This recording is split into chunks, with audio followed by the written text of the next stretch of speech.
All right, well, hello everyone. Thank you so much for tuning in to what we're continuing to call Your Federation, a brief message from experts from the board. They're joining me today on various matters, all with the goal of just creating more understanding throughout our association. And by all means, if you have questions, we're always all ears for those questions. We're all trying to do our best for our athletes and families here in Edmonton Ringette.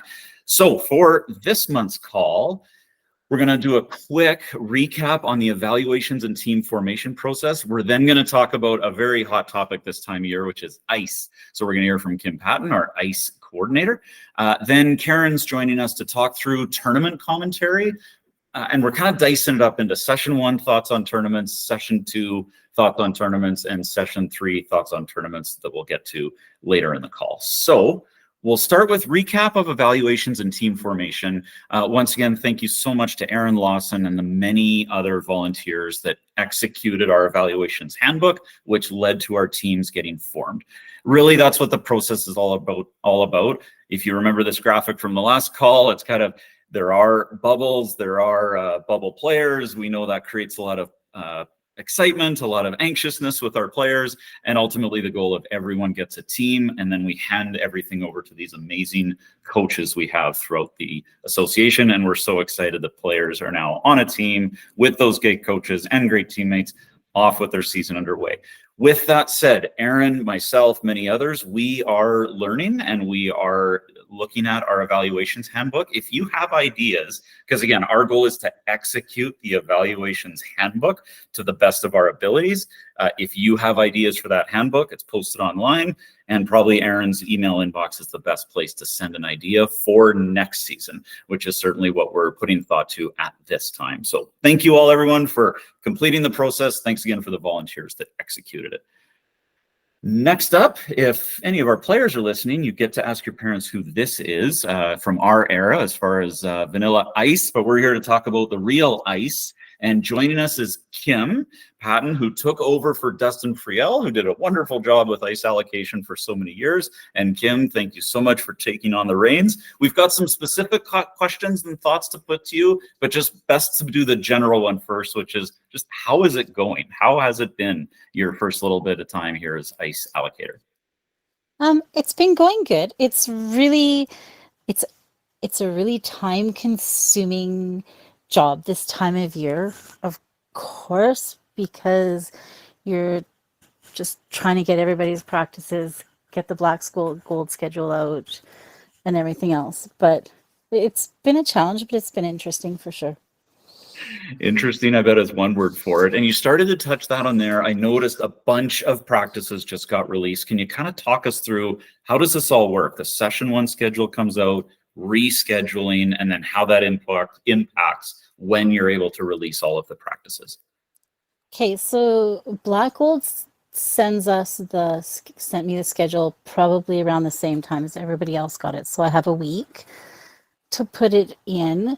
Then you get all of the reschedule requests for everybody that's in tournaments, or, you know, there may be coaching clinics or like whatever there is. And so I probably had about 25 different rescheduling requests. So in those, it's not just that easy, because you have to in turn go to the other association. You go back and forth. It's almost like a game of go fish, right? It's like once you get a match, it could take 20 emails, it could take 3. So it takes a long time to reschedule games because everybody else is kind of in the same ice situation as we are. And it's not until you have all of your, at least until I had all of our home games rescheduled, that I could really put out a practice schedule. So that's why it came so short. Because yesterday, I think, is when I finally had my last reschedule for one of my home games, for my last home game. I'm still waiting to reschedule about 4 games for away games. So. Okay, well, thank you. I can only imagine that's not an easy job. And the other challenge, of course, is I'm sure everyone would love a 7 p.m. ice time at, say, Kinsman. Yes, there are also 7 a.m. ice times on Saturday mornings. So how do you go about balancing the quality of the ice times across the teams? So for the most part, the U14s, the U12s, and the U10s will get the early ice times. That's just solely for the fact that you can't have those young kids on the ice after, like, you don't want to have your 10, 11, and 12-year-olds on the ice until 9:30 at night or 10 o'clock at night.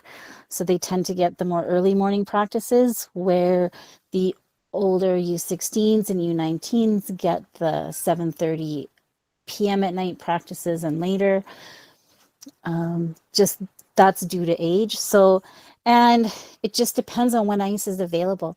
There are some weekends where Black Gold has used up just about all of our weekend ice, except for those early morning slots for game times.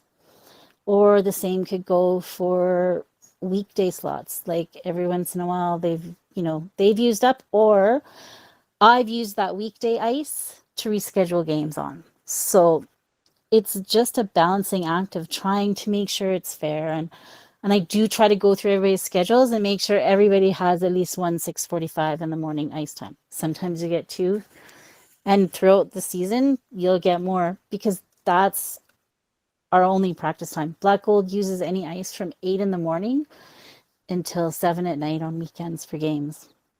Yeah, I feel like the more I learn about ice, the more I'm just thankful for the ice we get as a team. Ice is at a premium, not just here in Edmonton. At the RAB AGM, when all the presidents went around the room, ice and the limitations of ice was common throughout the province. So we kind of get what we get, and thank you for distributing it all.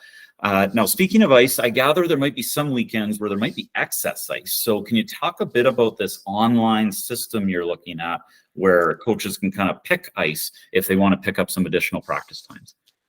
Okay, so there's some weekends where we've actually got, yes, an abundance of weekend ice, because we have numerous teams that are in a tournament or in, different tournaments. I know one example of that is probably next weekend coming up, and then the 4th and 5th of November is another weekend as well, where there's a lot of teams away.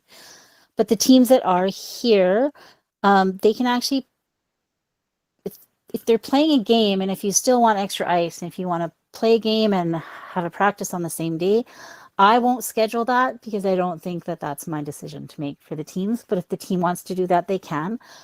Karen and I have set up an online system on the website where I will put all of the available ice that it's not attached to a team or to a practice, and coaches and managers can actually pick that up online, and I will assign them those ice slots. So yeah, it's a new system that we're going to try. So I'm hoping on Tuesday to have all of our available ice on there, and it will be available for anyone within the Federation to pick up. Hey, sounds like a great idea. Thank you for setting that up. Last and certainly not least, just how do you want to hear from people? There's obviously, I believe, 300 families or more throughout the entire association. Just how are teams supposed to communicate with you? So I will communicate with the head coach and the manager, or a coach and the manager. That's how I would prefer it. Instead of getting bombarded with emails by a bunch of different people about the same thing, it takes time to answer emails. And so, I would just prefer to be able to be in touch with coach and the manager, or one coach and a manager.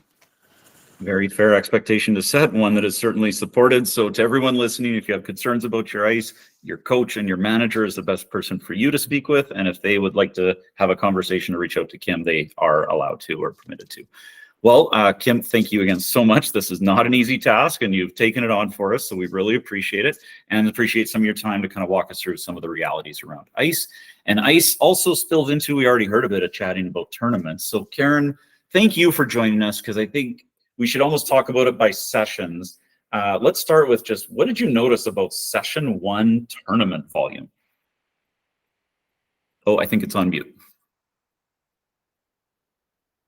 Thanks, Gord. Sorry. Session 1 tournament volume this season.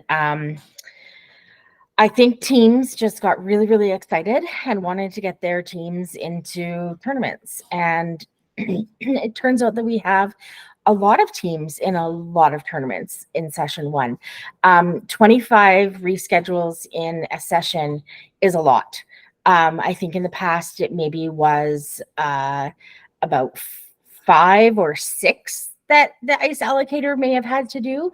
So I think some teams have used up their entire reschedule allotment for the season, or just about already in session one.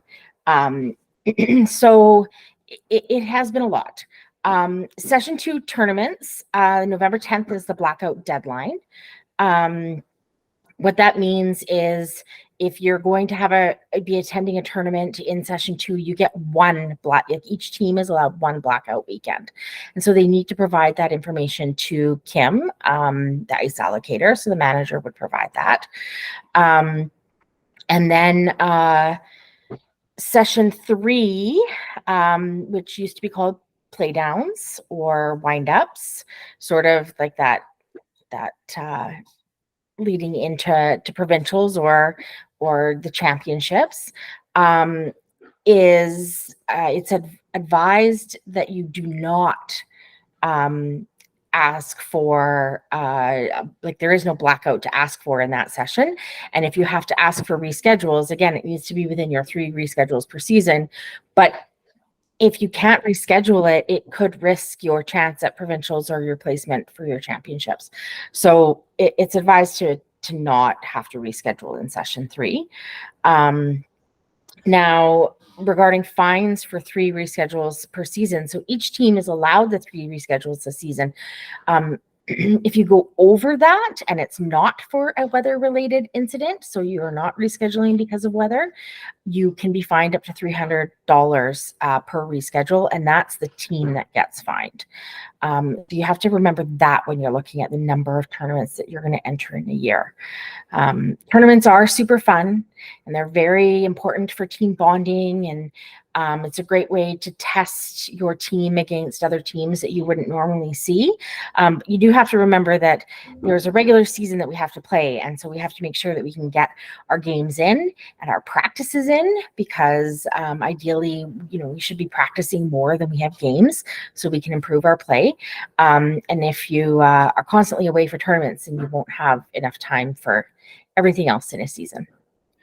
Well, thank you, Karen, and thank you to all. It's often the managers that are at the point for this. We know tournaments are exactly what Karen said, tons of fun, super important to the teams, and there's so much uncertainty abound as far as, are we going to get accepted, or are we not going to get accepted, trying to balance all that, and then obviously the outcomes it has on the whole scheduling process. So just understanding for all involved that tournaments are amazing and tricky at the same time. So thank you for walking us through those parts, Karen. A couple final comments before we wrap today. Fundraising, big thank you obviously to Richie and International Cooling Tower, who is our title sponsor of our current 50-50. Just pulled the top 5 players, so congratulations and thank you to those players on screen for helping to raise thus far the most. I believe we've still got about 4 hours till it closes, at least on when we recorded this. By the time you're watching it will have been done. And just thank you as always for leaning into not only your team's fundraising efforts and also the association's fundraising effort, all with the design of keeping our costs as affordable as we can for all the families involved. I know we're close to time, but I'll sneak in a quick comment about our wonderful referees. I always like to talk about refs sometimes as the lesson I learned, and sometimes I've forgotten. So for me, when I was a very new coach back in the CSI course, I think they called it Introduction to Community Sports or something along those lines. I was in the course, and across the table from me was a junior coach. And when the facilitator got the section on how you are to engage referees, how you're not able to, or not engaging referees, I noticed she started crying. Like, she had her hand in her head and she started crying. So over lunch, we were just chatting it up, and I said, hey, like, how you doing? Are you doing okay? And she just talked about, she was a ref for a couple of years and she got yelled at by adults. She'd get cornered in the parking lot for sometimes, my goodness. And I remember when I observed the emotion she was going through, I thought, I am never going to confront a ref when I'm disappointed again. And I can't lie though, you fast forward years from there, all we want as adults are fairness for our children, our athletes. And sometimes if we're not feeling that fairness, it comes out in certain ways, and just our refs don't deserve that, right? There's courses, teachings going on how to engage with refs. It doesn't involve parents. It involves people involved with the play on ice. With that said, I'll acknowledge this is not easy, right? We all get quite excited. Again, we all want fairness. They've got a very tough job. So just remember, whether for me, it's that junior coach having a rough moment thinking of all the memories that came back, or, many of you might know refs personally, and just let's all remember that when we're engaging with our officials as they do the best they can to officiate this very fast-paced game that all our athletes play. On that note, we'll wrap for today. I know these calls always go a little bit longer, but we're hopeful it helps as far as educating on how all this works. And by all means, if you have questions or ideas on topics you'd like to hear more about in the future, please let me know. Karen, Kim, thank you so much for the work you do, the knowledge you shared. And as always, thank you for your time. Well, take care. We'll see you around the rinks. Bye for now.